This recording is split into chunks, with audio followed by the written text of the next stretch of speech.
The human immune system is an amazing coordinated system that's designed to defend its host from anything foreign and potentially dangerous, including every possible infectious disease.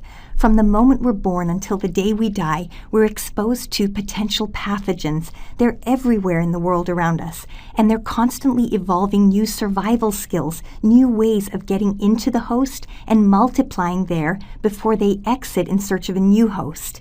In response to this, the immune system uses a combination of defense mechanisms to effectively protect the host without harming host tissues in the process.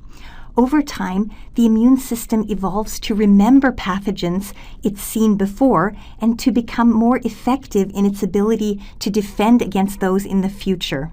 The health of every organ system depends on how successfully the immune system achieves this balance, so understanding the immune system is essential in all areas of medicine.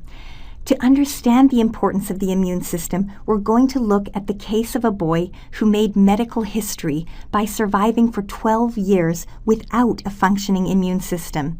In the process, David Philip Vetter taught the medical world not only about his immune deficiency disorder, but also about the ethical dilemmas doctors can face when a temporary medical solution ends up becoming a permanent one. On September 21, 1971, David was delivered by cesarean section at the Texas Medical Center in Houston, and within seconds he was transferred into a sterile plastic bubble that would become his home for the next 12 years. David suffered from a rare genetic condition called severe combined immunodeficiency, or SCID, that left him without a functioning immune system. The Vetters had lost their first son to an overwhelming infection that resulted from the same disorder. Because SCID is linked to the X chromosome, the Vetters knew there was a 50% chance their second son, David, would also have the disorder, but the prospect of a bone marrow transplant from David's sister Catherine offered hope. Catherine would have been a perfect match for bone marrow transplant in the Vetters' first son if he had survived long enough to undergo the procedure. So the family and physicians on David's team saw the potential for a cure if, in fact, David carried the faulty X chromosome. In a healthy human being, the bone marrow is the source of all immune cells. Stem cells that originate in the bone marrow go on to differentiate into the various types of white blood cells that are the key players in the two major arms of the immune system, innate and adaptive. A potential pathogen trying to gain access to a host first encounters the innate immune defenses. These are immune defenses that we're born with, and they don't change much over time. Innate defenses include physical barriers like skin and mucous membranes that can protect the host from pathogen entry. Once the pathogen is inside the host, the cells of the innate immune system form an immediate but nonspecific first line of defense. Phagocytes, like macrophages, and complement proteins are the major defense mechanisms associated with the innate immune system. The first cells to respond to most infections are the phagocytes. Phagocytes detect the presence of potential pathogens in the body, engulf them, then destroy and digest them. They can then display protein fragments from the digested pathogens on their cell surface in order to show the cells of the adaptive immune system what's been encountered and engage adaptive cells in the defense. At sites of infection, chemical and protein messengers secreted by activated phagocytes can enhance blood flow and cause local blood vessels to become more permeable, allowing circulating white blood cells to leave the blood and migrate towards the site of infection. This increased permeability is also the cause of localized swelling that often occurs at the site of infection. The chemical messengers can also stimulate pain fibers to warn the host that an infection is underway. Complement consists of a family of proteins that are present in high concentrations in the blood and the tissues. Complement proteins recognize foreign molecules and tag them so they can be more easily recognized, eaten, and eliminated by phagocytes. Potential pathogens can also be coded and destroyed by complement proteins directly. Circulating fragments of complement proteins also increase blood flow and recruit and activate cells of the innate and adaptive immune system to the site of infection. The adaptive immune system is the second major arm of the immune system, and it offers a slower but more specific kind of a protection to the host. The adaptive immune system is capable of evolving and developing memory when it's exposed to anything foreign. The major cells of the adaptive immune system are the B and T lymphocytes. B lymphocytes are the cells that make antibodies or immunoglobulins. These are proteins generated by the immune system that bind to specific pathogens. Initially, these antibodies are on the surface of the B cells, where they act like receptors. When a B cell encounters the particular pathogen that binds to the antibody on its surface, the B cell becomes activated and begins to secrete some of that antibody into the blood in an effort to neutralize the pathogen.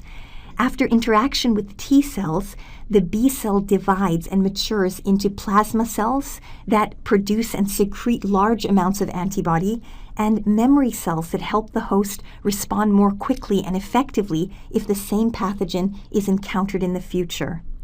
T lymphocytes can be activated by antigen-presenting cells that show them protein fragments of the invading pathogen. In response, the T cells begin to direct and regulate immune responses by providing instructions to B cells about how they should produce antibodies and by modulating how much of an immune response is made to a particular pathogen. In addition, T lymphocytes target cells of the body that have been infected with intracellular pathogens like viruses or fungi. In SCID, the adaptive immune cells, the T and sometimes also the B cells, are missing. Without regulation of the T cells and the antibody response of the B cells, the immune system cannot function. 3 days after David Vetter was born, his diagnosis of SCID was confirmed, meaning that he would be just as susceptible to severe infections as his brother. Having lost one child to the disease less than a year before, David's mother was fearful of reaching into the bubble to touch David using the integrated rubber gloves that hung at regular intervals along the walls of the sterile chamber. She said in an interview, "I felt if I could stay distant from him, then if the worst happened, I could handle it better, so I was hesitant to reach into the glove and touch him, but once I did, I was hooked for life." She soon took on the challenges of caring for her baby boy, along with his team of physicians who were confident they could cure him.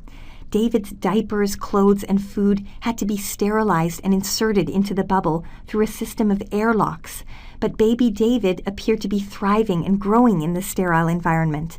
No one had anticipated that David's sister would not be a match for bone marrow transplant, and that David would somehow become trapped in the bubble that had been built to temporarily protect him.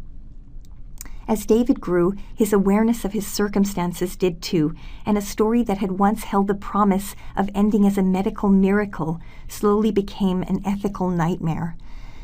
During his years in the isolator, many studies were performed on David's immune system. At the age of 4, he was found trying to poke holes in the bubble, and doctors were forced to explain to him the very real risks that faced him if any microbes were allowed into the sterile environment.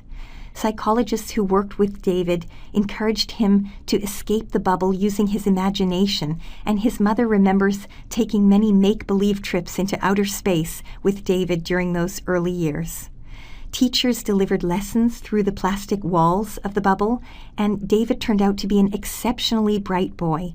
In 1975, engineers at NASA designed a spacesuit that would allow David to leave the hospital, but David was very anxious about being exposed to pathogens outside of his regular environment, so the suit was only worn 6 times. All of these worries and challenges of living inside the bubble took a toll on David's emotional state as he grew. The isolator was moved from the hospital to David's home when he was 9 years old, and his mother remembers him watching other boys playing outside through a window in their home, and she noticed a downturn in her son. David became increasingly withdrawn. As the family's desperation grew in the years that followed, more research from Boston offered some hope. physicians there had managed to perform a successful bone marrow transplant using a non-matching donor. Though the procedure was still in its experimental stages, David, who was now 12 years old, received a bone marrow transplant from his sister. At first, the transplant appeared to have been successful, but then several weeks later, and still living inside the isolator, David spiked a fever and developed an intestinal hemorrhage. On February 22, 1984, David was removed from his sterile chamber and wheeled into a hospital room where his mother stroked his skin for the first and last time. Like many children who realize they're going to die, David wanted to know if it was going to hurt and if his loved ones would be there with him. Once he was reassured on those 2 counts, he courageously faced death as he had faced life, and he passed away.